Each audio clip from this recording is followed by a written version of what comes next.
లోపు మీరు వీలైనంత వరకు మన టీమ్స్ అందరు ఎక్కడ వాళ్ళక్కడ ఏ మండలాల్లో అయితే బాగా డ్యామేజ్ ఉందో అక్కడికి వెళ్లి ఆ టీమ్స్ అన్ని కూడా ఇళ్లలో నీళ్లుంటే జేసీపీలు పెట్టి బయటికి డైవర్ట్ చేయడము. తర్వాత వాళ్ళ ఇల్లు పచ్చిగుండి లేదా బాగా ఇళ్ళ నష్టం జరిగి ఉంటే కొంత వాళ్ళకు మనోధైర్యం చేయడం. తర్వాత బయటికి రాకుండా ఇది వాగుల దగ్గర అట్లనే ఇరిగేషన్ వాళ్ళు కూడా అలర్ట్ ఉండమని చెప్పాలి. ఎక్కడెక్కడ చెరువులు ఉన్నాయి, ఎక్కడెక్కడ వాగులు ఉన్నాయి, చెరువులు ఏమైనా డ్యామేజ్ అవుతాయా, ఎట్లా ఉంది చూసుకొని ఆ కింద చెరువుల కింద ఉన్నటువంటి పబ్లిక్ ను కూడా అలర్ట్ చేయడం, అక్కడి నుంచి షిఫ్ట్ చేసుకోవడం.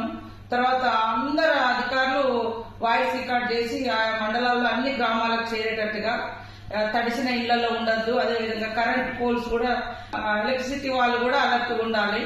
తర్వాత డ్రింకింగ్ వాటర్ ను కూడా మనము అందుబాటులో ఉంచుకునే విధంగా చూడాలి. మొత్తం నిరాశ్రులైనటువంటి వాళ్ళు ఎవరైతే 500-600 మంది ఉన్నారో వాళ్ళకు ఫుడ్ గానీ వాటర్ గానీ మంచిగా ఇబ్బంది లేకుండా ప్రొవైడ్ చేయాలి. తర్వాత R&B PR వాళ్ళు కూడా ఎక్కడెక్కడ డ్యామేజ్ అయినాయి అవన్నీ తిరిగి అవన్నీ నోట్ చేసుకోమని చెప్పండి. వర్షం తగ్గినా కూడా వాళ్ళను పబ్లిక్ ఇబ్బంది లేకుండా రెస్క్యూ చేయడము. తర్వాత ఊర్లన్నీ విలేజ్లన్నీ కూడా కొద్ది వాటర్ లేకుండా డైవర్ట్ చేయడం, బయటకు వెళ్ళిపోయే విధంగా. తర్వాత అగ్రికల్చర్ వాళ్ళు కూడా అక్కడ ఏమేమి డ్యామేజ్ అయింది, R&B, ఎలక్ట్రిసిటీ, RWS, శానిటేషన్ అందరు కూడా అలర్ట్గా ఉండండి. వర్షం వచ్చిపోయిన తర్వాత మట్టి మొత్తం బ్లీచింగ్ పౌడర్ అవి అట్లాంటివి కూడా స్ప్రే చేయండి ఎక్కడికక్కడ.